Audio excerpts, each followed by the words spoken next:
सभी घरों में बहुत सुंदर सजावट हो रही थी। आज रोहित बहुत उत्सुक है यह जानने के लिए कि उसके मम्मी पापा फूलों से क्यों सजा रहे हैं। उसने अपने मम्मी से पूछा, मम्मी आज क्या खास बात है जो घर इतना सुंदर सजाया जा रहा है। मम्मी ने उसे बताया, बेटा आज रामनवमी है, भगवान राम का जन्मदिन।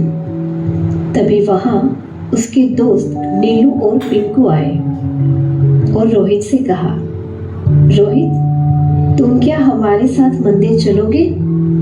रोहित ने उससे पूछा, वैसे रामनवमी का महत्व क्या है, हम इस दिन को क्यों मनाते हैं। नीलू ने कहा, मैं बताती हूँ। कई साल पहले की बात है। इक्ष्वाकु वंशज के तेजस्वी राजा दशरथ अयोध्या के राजा थे। इनकी 3 पत्नियां कौशल्या, कैकेयी और सुमित्रा थी। राजा दशरथ के पास धन, वैभव, शौर्य की कोई कमी नहीं थी। उनकी प्रजा भी सभी प्रकार से सुखी थी। अयोध्या के महाराज दशरथ की कोई संतान नहीं थी। इस कारण वे बहुत दुखी थे। एक बार गुरु वशिष्ठ उवाच,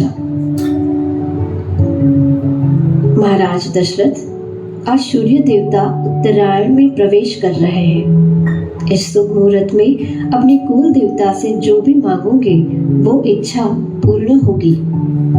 राजा दशरथ उवाच, गुरुदेव आपकी कृपा से हमारे पास धन, वैभव, शौर्य की कोई कमी नहीं है। बस हमें दुख इस बात का है कि हमारी कोई संतान नहीं है। मुझे तो भय है कि कहीं सूर्य वंश का सूर्य दशरथ के साथ ही समाप्त ना हो जाए।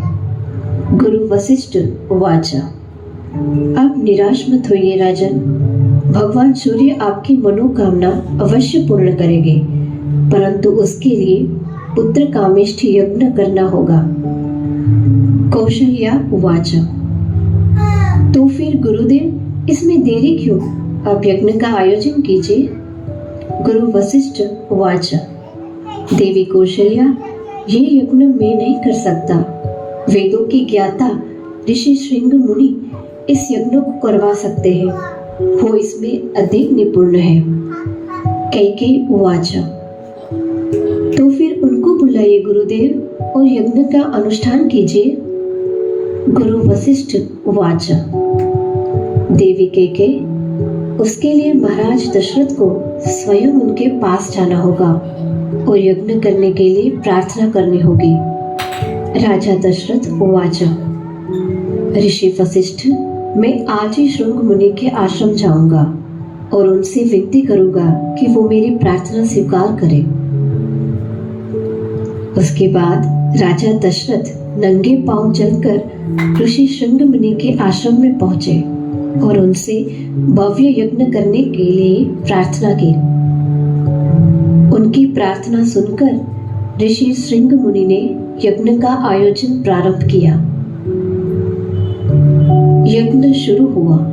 इस यज्ञ में ऋषि श्रृंग मुनि के साथ साथ सभी ऋषि मुनि, तपस्वी, विद्वान, मित्र, राजा महाराज और उनके कुल गुरु वशिष्ठ भी शामिल हुए। इस सभी लोगों की उपस्थिति में यज्ञ का आरंभ हुआ। मंत्रोच्चार से चारों दिशाएं गूंज उठी और यज्ञ की आहुति से सभी दिशाएं महक उठी और हवन कुंड की अग्नि में से अग्निदेव प्रकट हुए। उनके हाथ में खीर का पात्र था। अग्निदेव उवाच, राजन ये खीर का पात्र लो और इस खीर को अपनी 3 रानियों में बांट दो। जिस इच्छा से तुमने इस यज्ञ का आयोजन किया है तुम्हारी वो इच्छा पूर्ण होगी। राजा दशरथ उवाच, धन्यवाद अग्निदेव, आपने मेरी सारी चिंताएं दूर कर दी। आपकी जय हो अग्निदेव। यज्ञ के समाप्त होने के बाद महाराज दशरथ ने अपने सभी अतिथियों, ऋषि मुनियों, ब्राह्मणों आदि को दान देकर सुकुशल विदा किया। राजा दशरथ ने वो खीर तीनों रानियों में बांट दी। यज्ञ के प्रभाव से राजा दशरथ की तीनों पत्नियां गर्भवती हुई और चैत्र मास के शुक्ल पक्ष की 9वीं तिथि को पुनर्वसु नक्षत्र में राजा दशरथ की सबसे बड़ी रानी कौशल्या ने शिशु को जन्म दिया। वह शिशु बेहद ही आकर्षक और तेजस्वी था और वह कोई और नहीं, भगवान विष्णु का ही स्वरूप था।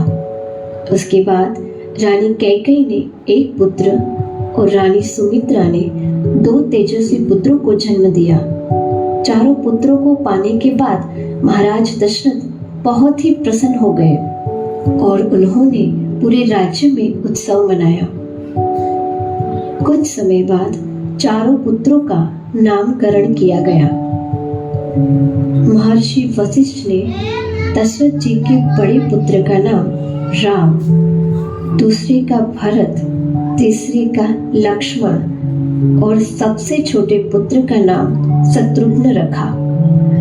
चारों बालकों की किलकारियों से पूरा महल गूंज उठा और राम जी अपने तीनों भाइयों लक्ष्मण, भरत और शत्रुघ्न के साथ एक दूसरे के लिए प्रेम व आदर के साथ बड़े हुए।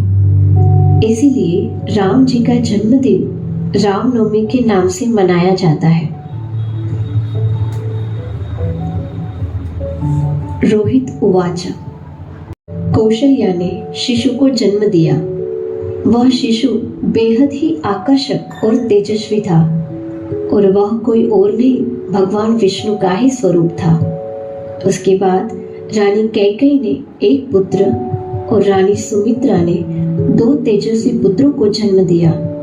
चारों पुत्रों को पाने के बाद महाराज दशरथ बहुत ही प्रसन्न हो गए और उन्होंने पूरे राज्य में उत्सव मनाया।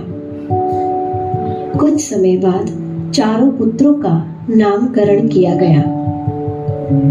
महर्षि वशिष्ठ ने दशरथ जी के बड़े पुत्र का नाम राम, दूसरे का भरत, तीसरे का लक्ष्मण और सबसे छोटे पुत्र का नाम शत्रुघ्न रखा। चारों बालकों की किलकारियों से पूरा महल गूंज उठा और राम जी अपने तीनों भाइयों लक्ष्मण, भरत और शत्रुघ्न के साथ एक दूसरे के लिए प्रेम व आदर के साथ बड़े हुए। इसीलिए राम जी का जन्मदिन रामनवमी के नाम से मनाया जाता है। रोहित उवाच। ओह अच्छा, तो अब ये बताओ रामनवमी का त्योहार कैसे मनाया जाता है?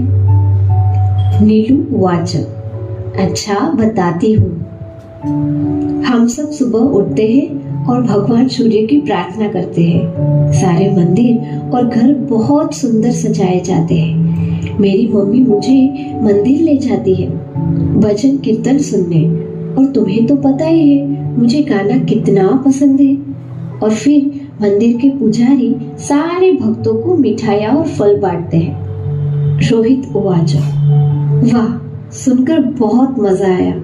मैं मंदिर में उत्सव मनाने के लिए अब और इंतजार नहीं कर सकता।